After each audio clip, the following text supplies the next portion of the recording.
Le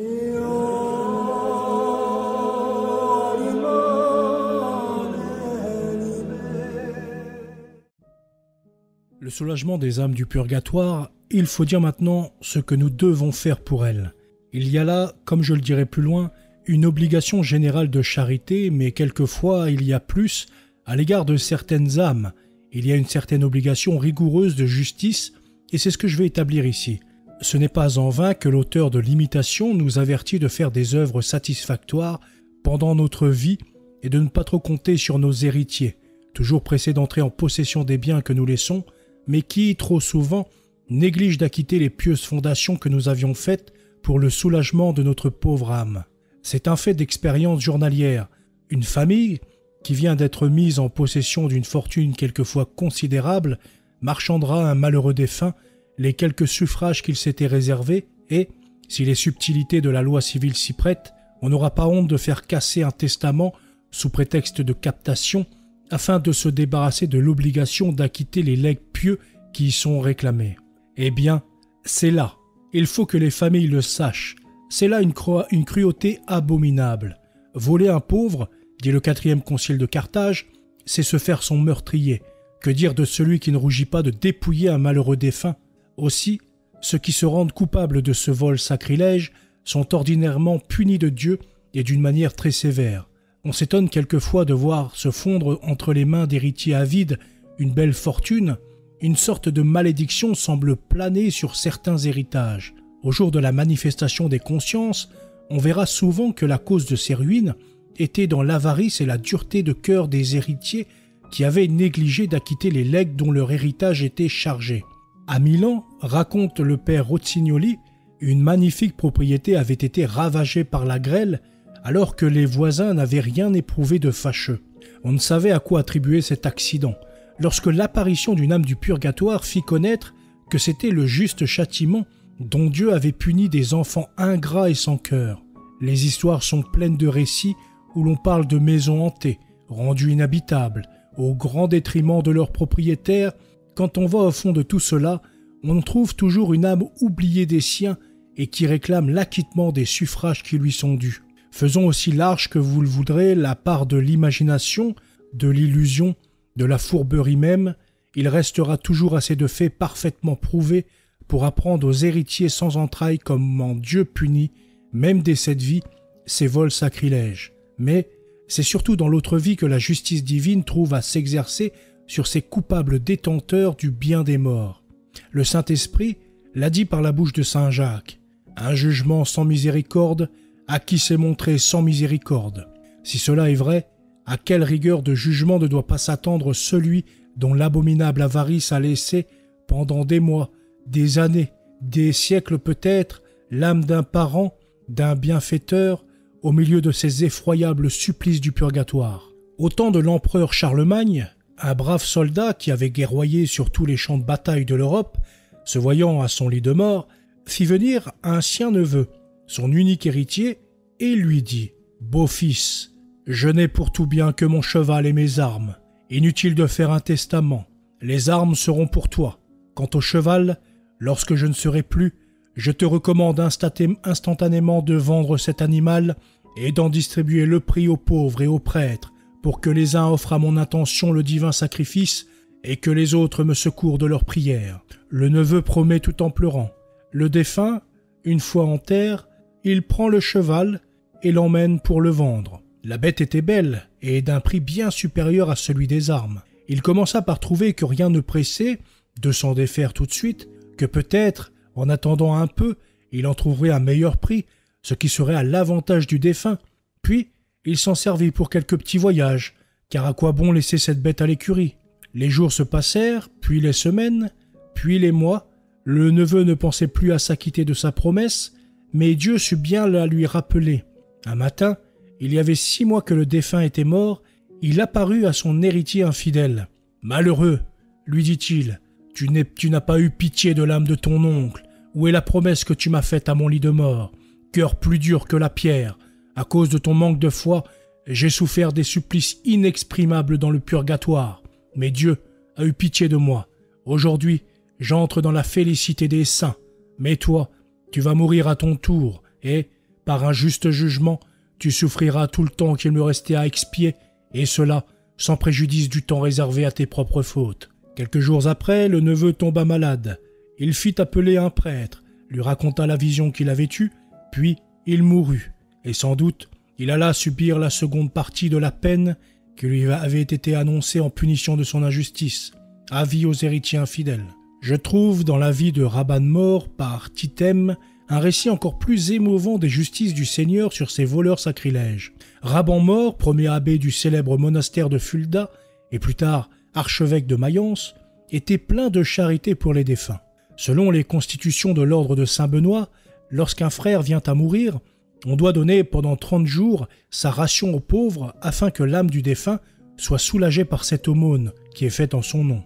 Or, il arriva, en l'an 830, qu'une sorte de peste enleva le coup sur coup un grand nombre de religieux et parmi eux un des supérieurs. Rabban Mor fit appeler le père procureur, nommé Delard, et lui recommanda de faire distribuer aux pauvres les rations accoutumées, ajoutant que s'il y manquait, Dieu le châtierait sévèrement. Hélas, l'avarice se glisse jusque dans le cloître, et Delard promit tout et n'en fit rien.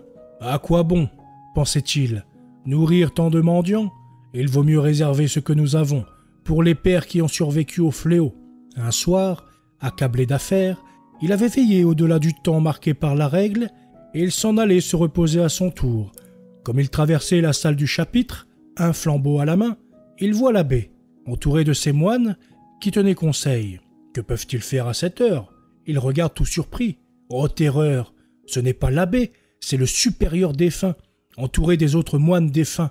L'épouvante le retenait à sa place, quand 2 moines se détachant de leur stalle viennent à lui, le dépouillent de ses habits et, sur l'ordre du supérieur, lui administrent une forte discipline.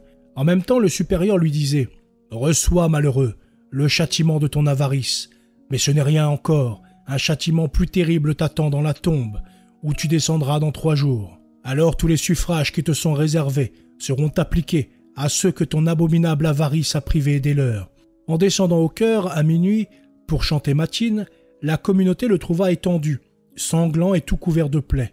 On s'empresse autour de lui, on le transporte à l'infirmerie, mais lui, d'une voix mourante, dit « Hâtez-vous, dit-il, d'appeler le père abbé.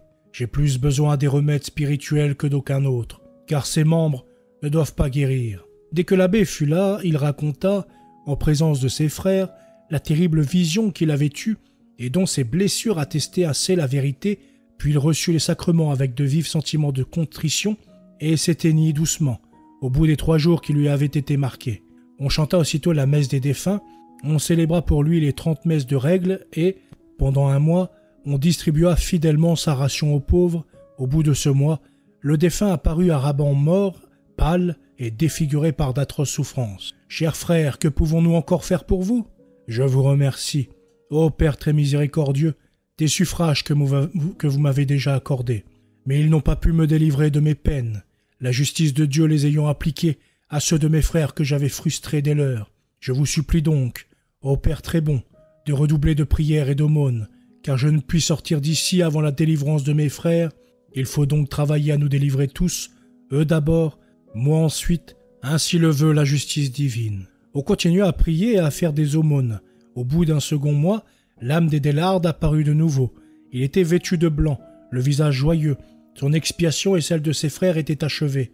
Mais il ne suffit pas d'acquitter fidèlement les legs pieux auxquels les défunts ont droit, il faut encore le faire sans retard. Quelques théologiens ont prétendu, il est vrai, que la négligence à cet égard ne saurait préjudicier aux défunts qui bénéficient immédiatement des suffrages qu'il s'est réservés, et la raison qu'ils en donnent, c'est que le défunt ayant fait de sa part tout ce qu'il fallait pour s'assurer ses suffrages, il ne serait pas juste qu'il en fût privé par la négligence d'autrui, mais cette raison ne me paraît rien moins que convaincante. N'oublions pas que nous sommes ici sous le régime de la justice stricte. Des fautes ont été commises, l'expiation doit suivre nécessairement, à moins que l'on offre à Dieu des œuvres satisfactoires. Or, ces œuvres n'existent pas encore. La justice de Dieu peut donc les regarder comme non avenues et, de fait, toutes les apparitions des âmes qui viennent se plaindre de la négligence qu'on met à les secourir montrent bien que Dieu ne leur applique ses suffrages qu'au moment précis où ils lui sont offerts.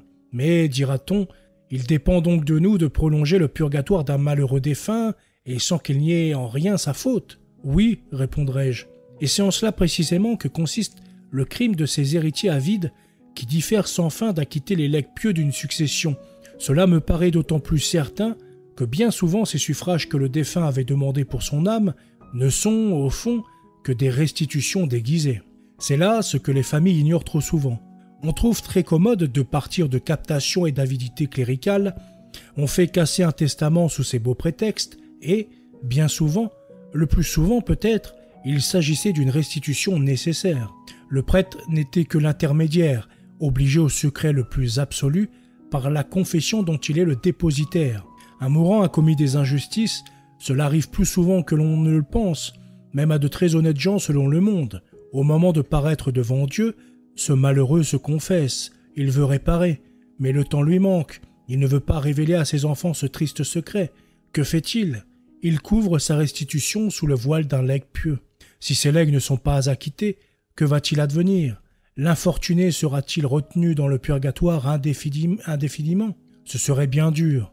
Cependant, ne nous rassurons pas trop vite. Des apparitions fort nombreuses témoignent en ce sens. Nous ne pouvons être admis au séjour de la béatitude tant que la justice reste lésée.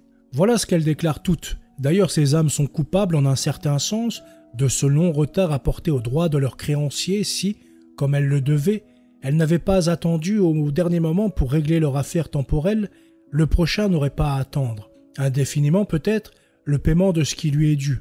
Elles souffrent cruellement, dit-on, mais le pauvre prochain qu'elles ont lésé, est-ce qu'il ne souffre pas lui aussi ? Tant que la restitution ne sera pas faite, ce cri de la justice lésée se fera entendre contre ces âmes. Il faut donc, je le crois, s'en tenir à l'axiome des théologiens, pas de restitution, pas de paradis. Que si, par la mauvaise foi des héritiers, la restitution ne doit jamais se faire, il est clair que cette âme ne saurait rester indéfiniment au purgatoire. Mais dans ce cas, un long retard à son entrée dans le ciel me paraît une compensation très équitable d'une injustice que cette âme infortunée a rétractée, il est vrai, mais dont elle avait posé la cause toujours subsistante et toujours efficace. Et maintenant, songeons-y. Quelle effroyable dureté de cœur ne faut-il pas pour laisser s'écouler les jours, les semaines, les mois, les années quelquefois avant d'acquitter une dette aussi sacrée. Oh, que notre foi est faible. Si un animal domestique, si un chien tombait dans le feu, est-ce que nous attendrions pour l'en retirer ? Mais ce ne sont nos parents, nos bienfaiteurs, nos amis qui se tordent dans les flammes du purgatoire, rien ne presse. Ils passeront après tous les autres créanciers, après notre commodité et les exigences de notre luxe. Ne faut-il pas liquider la succession, nous mettre en possession de l'héritage, nous habituer à notre nouvelle position ? Il sera toujours temps d'acquitter cette dette, et les âmes du purgatoire sont des créanciers commodes. On ne risque pas, au moins d'ordinaire, de les rencontrer sur un chemin pour réclamer ce qui leur est dû. Oh, l'effroyable dureté de cœur. Oh, la cruelle injustice. Il n'y a pas que les legs pieux laissés par les défunts qui créent une obligation de justice à leur égard. Nous avons des parents, des bienfaiteurs, des amis. Est-ce que nous leur devons rien ? Et hélas, c'est bien souvent à cause de nous qu'ils sont punis. Cette mère a été trop faible pour ses enfants. Ce père a commis des injustices pour arrondir leur fortune. Le dirons-nous, la froide parole des prêtres déicides à Judas ? Cela ne nous regarde pas, c'est votre affaire. Voilà, c'est tout pour cette vidéo. J'espère qu'elle vous aura plu, je vous souhaite une très bonne journée et à bientôt, salut.